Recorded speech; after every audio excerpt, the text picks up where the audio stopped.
இந்த ABC malt செய்யும்போது ரொம்ப பார்த்து செய்வீங்க. ஏன்னா வந்து அப்படியே கொதித்து மேலே மேலே தெறிக்கும்.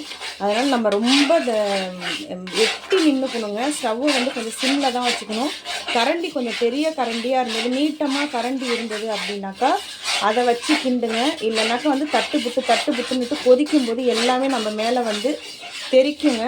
நான் வந்து பார்த்திங்கனாக்கா ரொம்ப தெறிக்கும் போது என்ன பண்ணிட்டேன் அப்படின்னு பார்த்திங்கன்னா, ஒரு மூடியை போட்டு இந்த மாதிரி மூடிட்டேன். அது பாருங்கள், இது மேலே எப்படி தெரிச்சிருக்கு பாருங்கள்.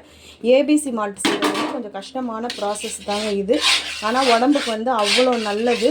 ப்ராசஸ் வந்து கொஞ்சம் லென்த்தான ப்ராசஸ். அடுப்புக்கிட்ட வந்து ஒரு 1 ஹவராவது நிற்கணும் ஏபிசி மால்ட் பண்ணுறதுக்கு.